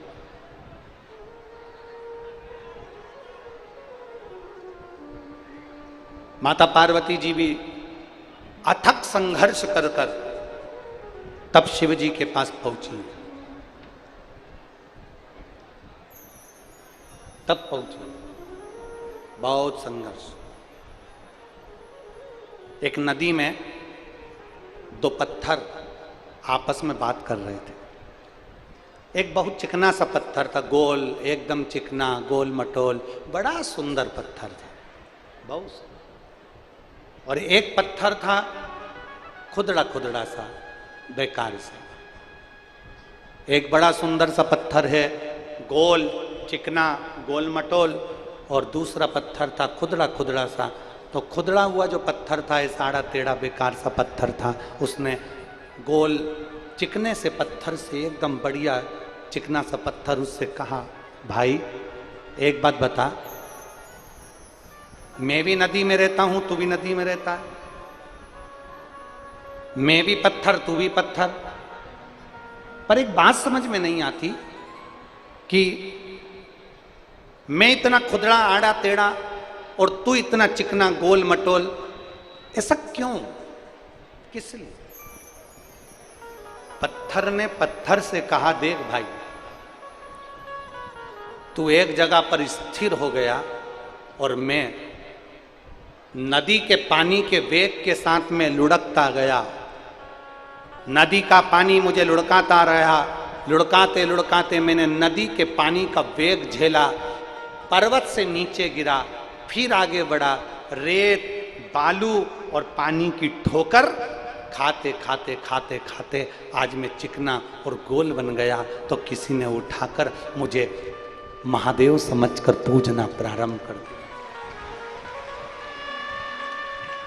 एक पत्थर पानी के थपेड़े खाता है, एक पत्थर लोगों के पहाड़ पे से नीचे गिरता है, मिट्टी के थपेड़े खाता है, रेत के थपेड़े खाता है, पानी के थपेड़े खाता है, तब वो पत्थर चिकना होकर गोल होकर महादेव के रूप में मंदिर में पूजन में पहुंच जाता है। और दूसरा जो थपेड़े खाता ही नहीं है, टेढ़ा आड़ा खुदड़ा सा पड़ा हुआ है, अर्थात शिव महापुराण की कथा कहती है जिसने जिंदगी में बहुत ठोकरें खाई हैं, बहुत कष्ट झेला है, बहुत दर्द जिंदगी में झेला है, बहुत संघर्ष किया है, उसी ने आने वाले समय में नाम रोशन किया है। ये निश्चित है, वही नाम रोशन कर सकता है। आप संघर्ष ही नहीं कर रहे, आप तो भाग्य के भरोसे पर बैठे हो, भगवान मेरा भाग्य अच्छा करेगा तब काम हो जाएगा। नहीं, कोई पंडित जी मिलेंगे तुमको ऐसी भुड़की घुमा के फपूती फूक के चले जाएंगे, मेरा काम हो जाएगा। नहीं, मैं कहीं का डोरा ला के बांध लूंगा तो मेरा काम हो जाएगा। नहीं, मैं कहीं पे नारियल लाऊंगा वो ले जाकर मंदिर में चढ़ा दूंगा, मेरा काम हो जाएगा। नहीं, शिव महापुराण की कथा कहती है, 24,000 श्लोक का सार कहता है, शंकर भगवान का चरित्र कहता है, देवाधिदेव महादेव ने माता पार्वती जी से अमरनाथ की गुफा में बैठकर कहा, पार्वती मनुष्य का जन्म मिला है तो मेहनत से पीछे मत हटना, मंजिल तक मैं पहुंचा दूंगा।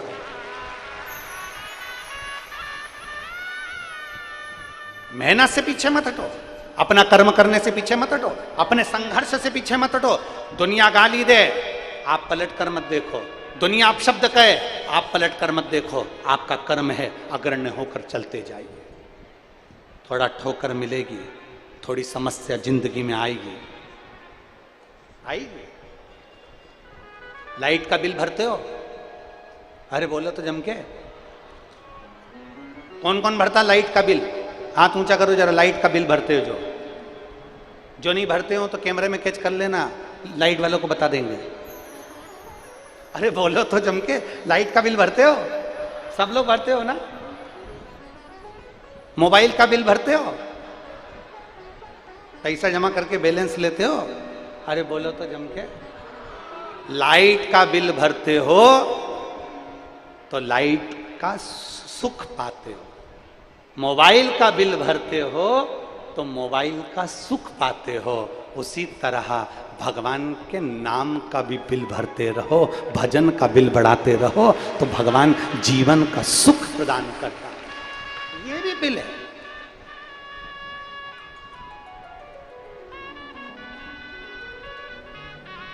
बिना संकोच, आग लगे बस्ती में, अपन रहो मस्ती में। क्या किसको रोई है? जम के जरा, क्या किसको रोई है? चादर तान के सोई। अलमस्त होकर जीवन जी। हम तो बाबा के भरोसे चलते हैं, हम तो बाबा के भरोसे चलते हैं। ये दुनिया वाले जलते हैं, ये दुनिया वाले जलते हैं, हम तो बाबा के भरोसे चलते हैं, हम तो बाबा के भरोसे चलते हैं। ये शिव है, शिव।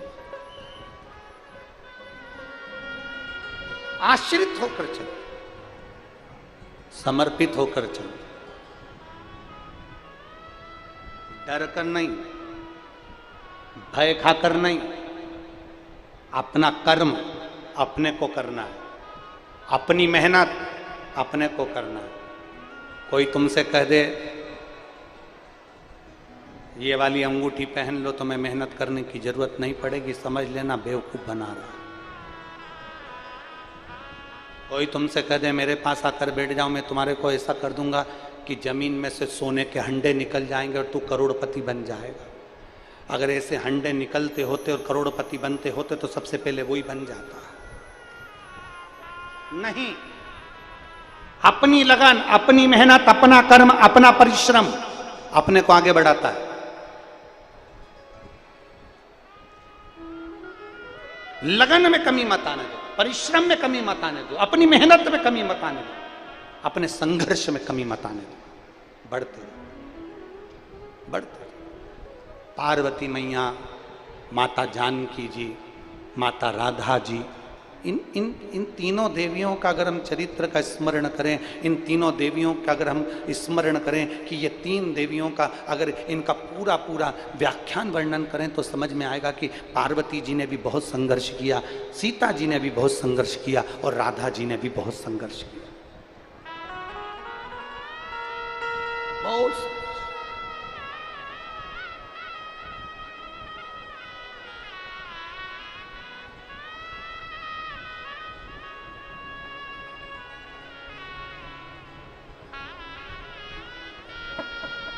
बोल पार्वती माता की, जानकी माता की, राधा रानी सरकार की। तीनों ने संघर्ष किया।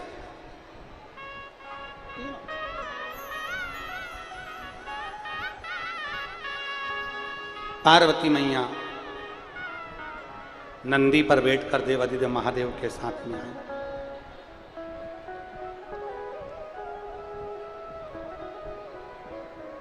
नंदी पर बैठकर। अब पार्वती जी के जीवन में संघर्ष की पूंजी देखिए कितनी प्रबल है। नंदी पर बैठकर आई हैं।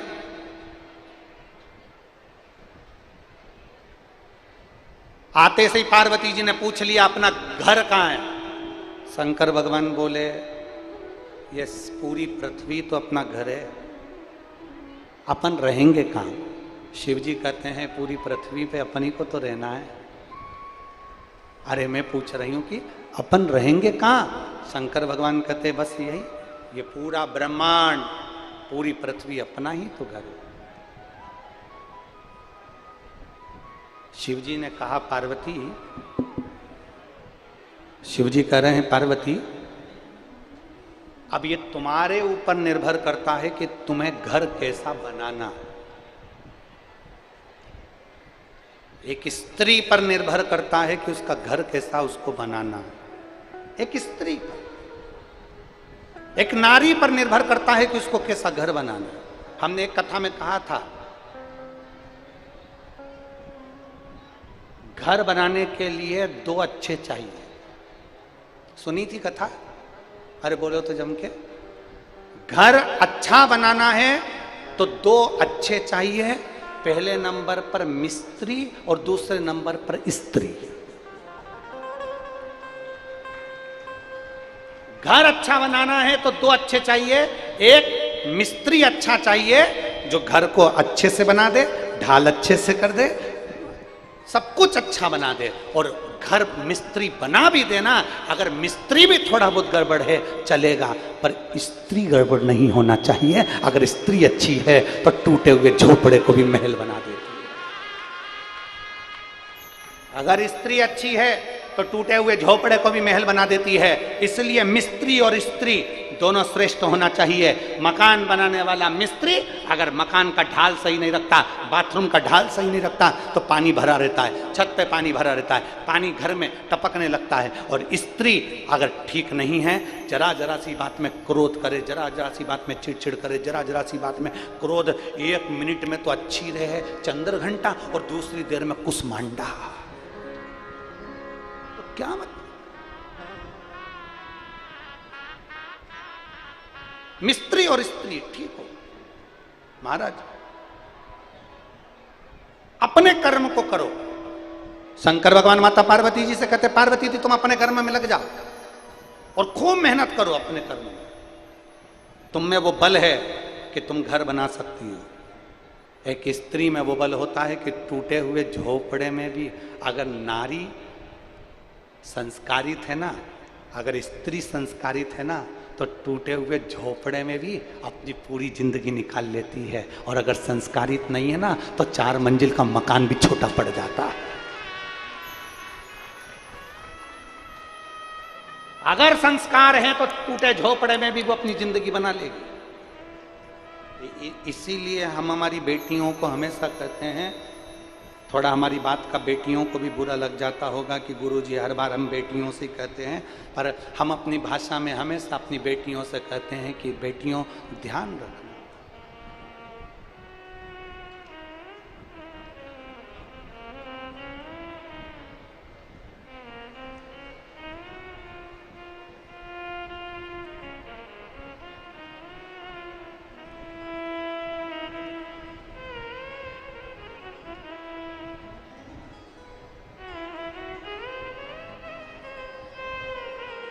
हम हमारी बेटियों से हमेशा कहते आए हैं 100 तरह के लड़के मिलेंगे, पढ़ाई करोगी, स्कूल जाओगी, ट्यूशन जाओगी, कॉलेज जाओगी, नौकरी करने जाओगी, 100 लड़के मिलेंगे, परंतु वो 100 लड़कों के साथ 100 साल की जिंदगी सही नहीं जी सकते। जो तुम्हारे पापा ढूंढ कर लाएंगे उसके साथ 100 साल की जिंदगी सही जी सकते। जो तुम्हारे पापा ढूंढ कर लेकर आएंगे अपनी बेटी के लिए, कोई पिता कोई हल्का फुल्का ढूंढ कर नहीं लाएगा, लाएगा तो एक श्रेष्ठ लड़का ढूंढ कर लाएगा कि मेरी बेटी के अनुकूल है, मेरी बेटी के अनुकूल। और बड़ी विडंबना का समय चल रहा है आज के जमाने में। लड़के ना जाने कौन कौन से धर्म के कैसे कैसे आते हैं, भुड़ भुड़ गाड़ी लेकर आएंगे, उनकी खुद की गाड़ी भी नहीं रहती, वो तो सुधरने आई थी। 10 रुपए का डीजल पेट्रोल डला के तुमको शान दिखाएंगे, थोड़ी बॉडी शॉडी दिखाकर, और तुम्हें अपना बनाएंगे, नाम भी उसका सही नहीं बताएंगे, दूसरे नाम से तुमसे संबंध बनाएंगे, और एक दिन मालूम पड़े सूटकेस में तुम्हारे टुकड़े टुकड़े कर कर हरिद्वार में पटक कर आ जाएंगे। इसलिए मेरा निवेदन है बेटियों से, आपका पिता आपकी मां आपके लिए कभी गलत नहीं सोचेगा, आपका बाप आपकी मां आपकी महतारी आपकी मैया आपका पिता आपके लिए कभी गलत नहीं सोचेंगे। सारे निर्णय आप लो, पर आपकी शादी का निर्णय आपके मां बाप के ऊपर छोड़ दो। सारे निर्णय आप लो, पर आपकी शादी का निर्णय आपके मां बाप पर छोड़ो। वो माता पिता तुम्हारे लिए गलत नहीं सोचेंगे, अच्छा सोचेंगे। दोस्ती किसी से भी हो, ये धर्मगुप्त की दोस्ती थी, गलत जगह संगत में पड़ गया, एक दिन का गलत भोजन ग्रहण कर लिया उस धर्मगुप्त ने एक दिन का गलत भोजन ग्रहण कर लिया और मालूम पड़े रीछ के साथ धोखा कर दिया। जरा विचार करिएगा, गलत अन्न, गलत स्थान, गलत जगह हमको बर्बाद कर देती है। बहुत ध्यान देना, सब्जी के ठेले पर मक्खी बैठती है ना, उसकी कोई कीमत नहीं होती। सब्जी तुल रही है, उस पर मक्खी बैठ गई, उसकी कोई कीमत नहीं है। किराना तुल रहा है, किराने पर मक्खी बैठ गई, उसकी कोई कीमत नहीं है। शक्कर पर मक्खी बैठ गई, उसकी कोई कीमत नहीं है। गंदे भोजन पर मक्खी बैठ गई, उसकी कोई कीमत नहीं है। पर वही मक्खी जब सोना तुल रहा हो और सुनार की दुकान में कांटे के ऊपर जाकर बैठ जाए तो मक्खी भी 5000 की हो जाती है। सब्जी पर मक्खी बैठी, उसकी कोई कीमत नहीं है। किराने पर मक्खी बैठी, उसकी कोई कीमत नहीं है। पर वो मक्खी जब सोने के कांटे पर जाकर बैठ जाती है, सुनार की दुकान पर जाकर बैठ जाती है और सोना तुल रहा हो उस सुनार के उस पलड़े पर जाकर बैठ जाती है तो मक्खी की कीमत हो जाती है। उसी तरह तुम इधर उधर फालतू जगह बैठोगे तो तुम्हारी कीमत नहीं होगी, पर तुम शिव के चरणों में जाकर बैठोगे तो तुम्हारी कीमत श्रेष्ठ होगी। इतने सारे बैठे हैं, इन्होंने टाकीज में कभी फोन नहीं लगाया होगा कि हमको सीट दिला दो, पर कथा में बैठने के लिए अच्छे से अच्छे सूरमा को फोन लगाना पड़ता है कि मुझे कथा में बिठा दो। टाकीज में बैठने के लिए कोई फोन नहीं लगाता, मॉल में घूमने के लिए कोई फोन नहीं लगाता, पर जब शिव महापुराण की कथा होती है, कुबेरेश्वर धाम से बाबा आए और शिव महापुराण की कथा कर कर जाए तो लोग पहले से कहते हैं देखो हमारी सीट कर देना, पास दे देना, वीआईपी पास दे देना, हम तुम्हारे रिश्तेदार, हम तुम्हारे काका जी, हम तुम्हारे नाना जी, हम तुम्हारी बुआ जी, भले थोड़ा बहुत ले लेना पर हमको बिठा देना, हम वो आए हम ये आए। जरा विचार करो, विचार करिएगा जरा, टॉकीज के लिए किसी ने फोन नहीं लगाया, मॉल के लिए किसी ने फोन नहीं लगाया, अच्छे अच्छे पद और कहीं पर भी चले जाओ, कभी सम्मेलन में आधिकाधिक जगह पर चले जाओ, उसके लिए कोई फोन नहीं आएगा। पर शिव महापुराण की कथा जब अपने क्षेत्र में होती है और सूचना मिल जाती कथा हो रही है, तो पूरे अमलेश्वर वालों के पास फोन आते हैं, हम तुम्हारे रिश्तेदार, हम आएंगे हो, हमारी आगे व्यवस्था कर देना हो, खंडेलवाल जी से पहचान है कि नहीं तुम्हारी, साहू जी से पहचान है कि नहीं तुम्हारी, हो हमको बिठा देना, आगे बिठा देना, हमको बिठा देना। सबसे बड़ा टेंशन है शंकर जी के चरणों में बैठना, बड़ा भारी काम, हमें बिठा देना, बस इतनी कृपा करना, ये दया। और बोल बम का नारा है, आवाज नहीं आई, कल्याण तुम्हारा है। बोल बम का नारा है, सारी समस्या का हल उसके भरोसे चल, उसके आश्रित होकर चल। वो कितना साथ देता है, कितना,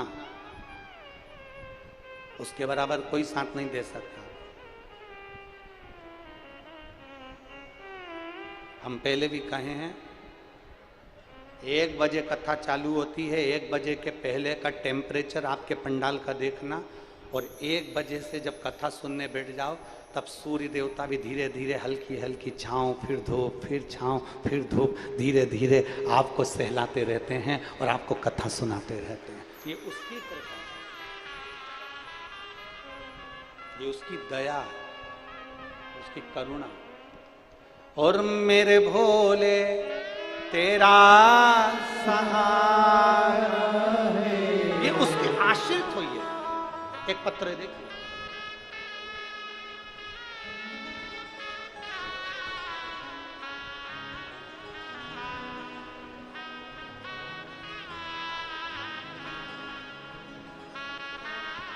मेरा नाम प्रीति साहू है, पति,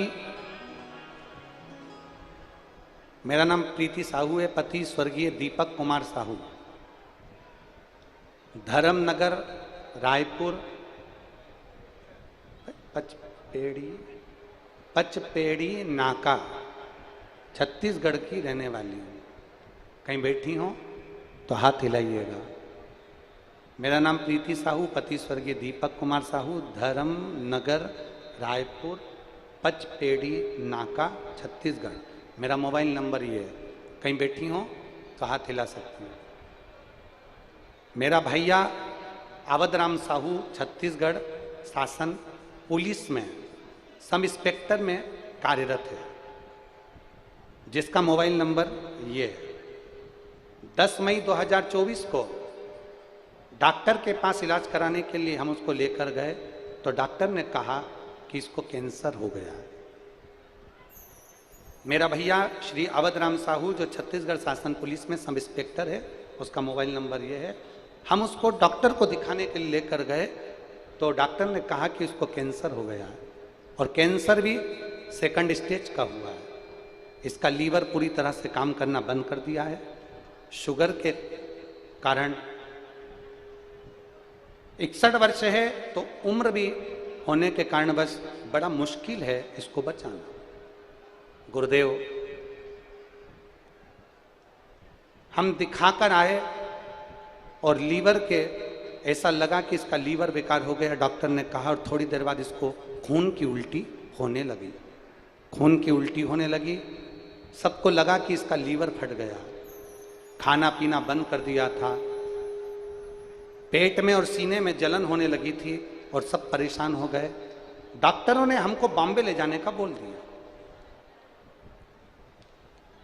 डॉक्टर ने हमको बॉम्बे ले जाने का बोला। हम बॉम्बे ले जाने की तैयारी कर दी है, परंतु किसी ने सलाह दी कि आप एक काम करो, एक बार सीहोर जाओ और वहां से रुद्राक्ष लेकर आओ। गुरुदेव, हम सीहोर गए, मुंबई जाने से पहले हम सीहोर पहुंच गए और वहां से रुद्राक्ष लेकर आ गए। कुबेरेश्वर धाम का दर्शन किया, रुद्राक्ष लिया और उसको गलाकर पानी में डुबोकर 20 मई 2024 को हमने उसको रुद्राक्ष का जल देना प्रारंभ किया। और बाबा की कृपा का मैं क्या गुणगान करूं गुरुदेव। हम डॉक्टर को जब दिखाया तो डॉक्टर बोले इसका लीवर नहीं फटा है, इसके पेट में अल्सर हो गया था, छाला जो फट गया, जिसके कारण खून निकल रहा है। और डॉक्टर ने जब जांच करना प्रारंभ करी, हम रुद्राक्ष के जल को अमृत के तुल्य मानते हैं गुरुदेव, वो सीहोर का रुद्राक्ष नहीं, वो अमृत है। उसका पानी पिया और जांच कराई तो आज मेरा भाई कैंसर के रोग से मुक्त हुआ और मेरे भाई को लेकर मैं यहां आई। यहां मेरा भाई भी आया। कहीं बैठे हो प्रीति साहू, पति स्वर्गीय दीपक कुमार साहू, धर्मनगर रायपुर पचपेड़ी नाका। मेरे भैया अवध राम साहू छत्तीसगढ़ शासन पुलिस में है, सब इंस्पेक्टर। अगर कहीं बैठे हो,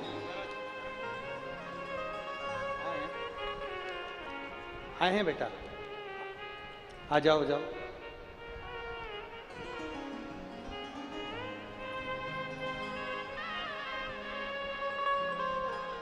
आज मेरा भाई पूर्ण तरह से ठीक है, मैं बाबा को धन्यवाद देने के लिए। लाइन अच्छी लिखी है, आप और हम सब गुनगुनाते हैं। भोला सब दुख काटो,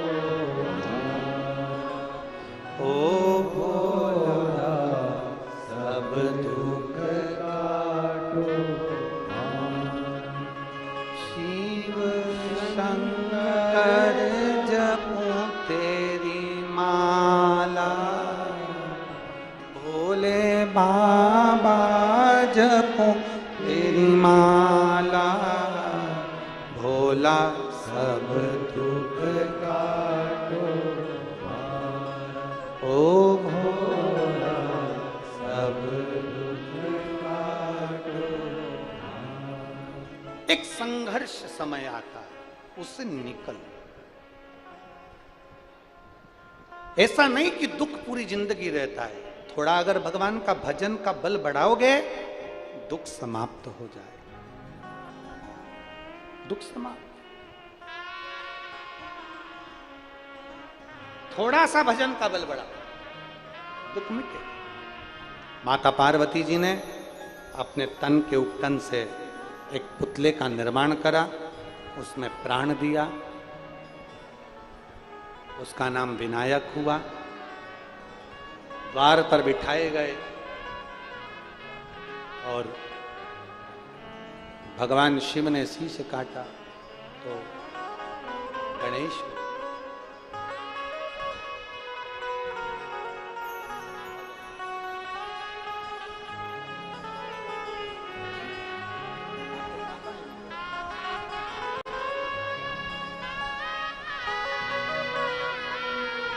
बच्चे के बड़े पिताजी हैं जिनको कैंसर हो गया था, अब ठीक हैं, और इनके भाई।